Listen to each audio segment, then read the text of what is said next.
Welcome to the Coach Toolbox. I'm your host, Dr. Ajay Nangalia, a leadership coach and counselor.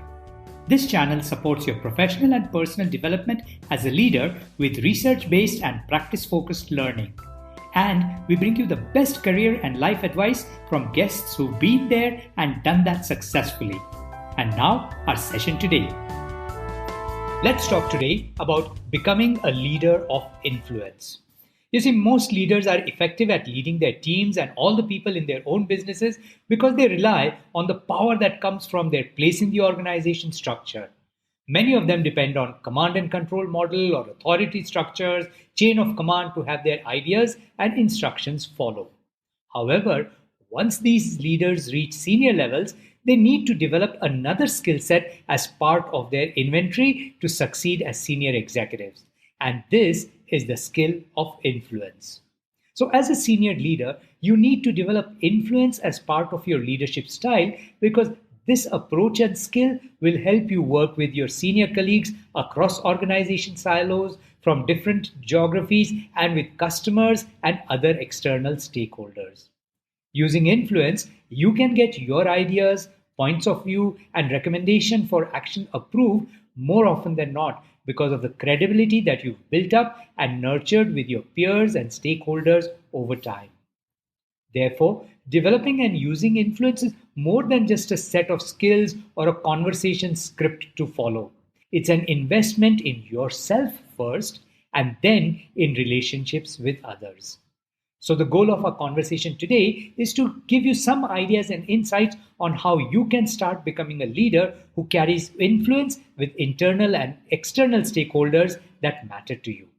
Now, these ideas may sound simple, however, the magic happens when you make it authentic so that they become a part of who you are and you practice them consistently because they are integral to who you are as a person and leader.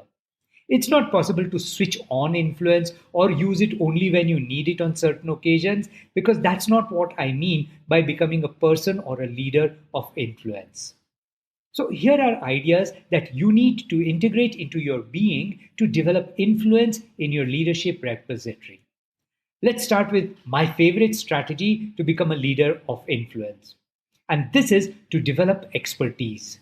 Not just being good at what you are, but becoming a master or an expert that is way above your peers, not only within your company, but also within your industry.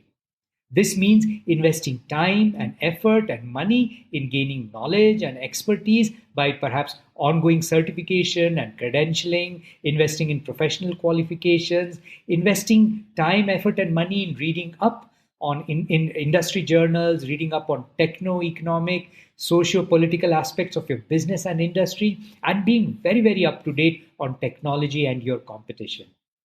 Then the secret sauce is to share this knowledge and information using different media and platforms so that you are seen as someone who is an expert on the issue. You could use social media, speaking engagements, speaking at industry events, blogging, vlogging, and even perhaps doing your own podcast show. So when your stakeholders, both within your organization and outside it, think of that particular area or subject, your name is one of the few that comes to mind. Developing thought leadership has to be an integral part of becoming a leader of influence. And the only way you can develop thought leadership is to continually feed your mind with new information, new knowledge, new expertise, new skills. That's the only way.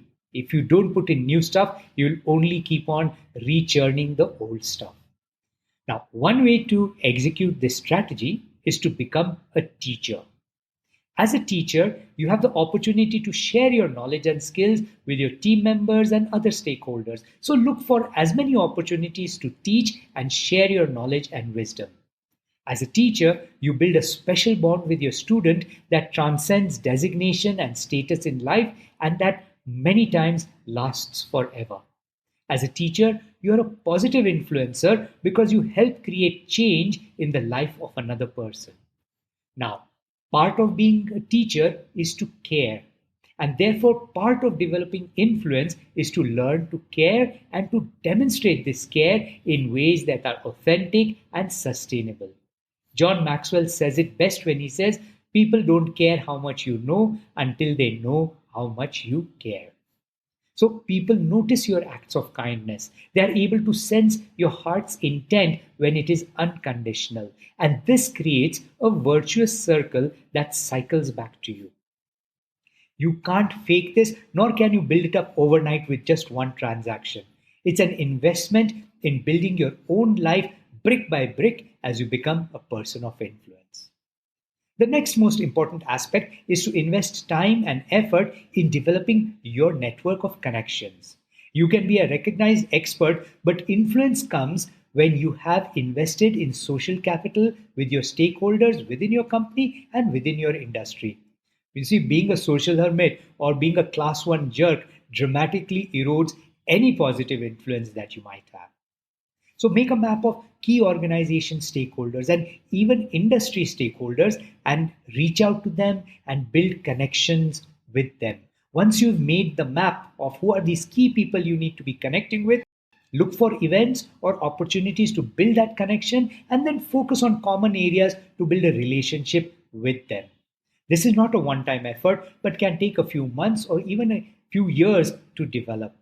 But then it is this network of connections and coalitions which is your social capital and which will give you leverage of influence. Now, the way to do this is to first listen to others, recognize their priorities and needs, and then support and serve them in ways that are possible for you. True influence is founded on the fact that you've helped, supported, reached out to someone else first, and the way you have to do it is unconditionally. Don't help or support with the expectation that you want something back in return. If supporting others becomes part of your DNA, then the universe or karma or the divine will support you back in ways that are hard to explain or even draw out causal connections. Just listening to someone when they are in trouble or they have a need to share their pain or confusion is a huge investment in the relationship.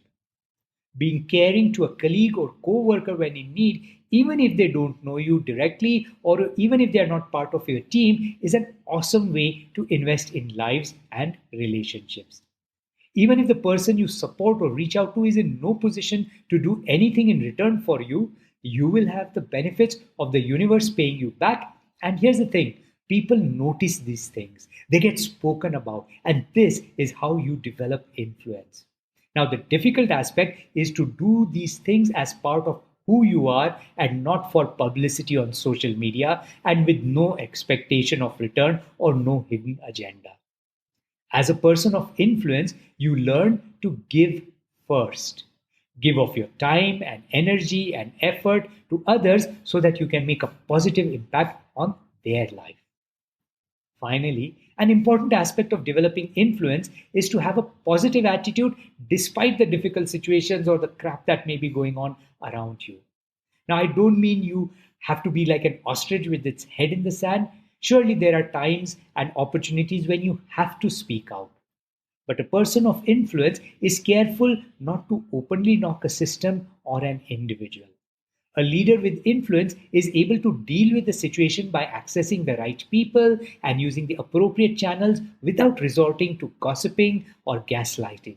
It's hard for a person with a negative attitude or with a critical attitude and outlook on things to be respected as a leader with positive influence. Having said this, it's important for you to speak up at the right time, in the right manner, and in the right forum. You cannot be a person of influence if you're a bystander at all times or someone who does not take a stand on critical matters, especially those concerned with integrity and ethics. So learn to speak up at the right time and on the right issues. Let's bring our conversation to a close for today. More than giving you a conversation script or some tips to follow, my goal has been to share some strategies on how you can become a person of influence. And once you're on track to becoming a person of influence, you will find people gravitate towards who you are and therefore towards your point of view or towards your recommendation for action. And as an authentic person of influence, listening to others and looking after their interests will always be a part of your priority. It's not a quick fix, it's a lifelong journey, so enjoy the ride. Good luck. And that's it for today. Thank you for listening. Please connect with us on coachtoolbox@gmail.com. We'd love to hear from you. And don't forget to follow, subscribe, and review this channel. Details of our ICF approved coach training programs and our services as executive coaches and coaching supervisors are on www.globalcoachtrust.org. See you in our next session.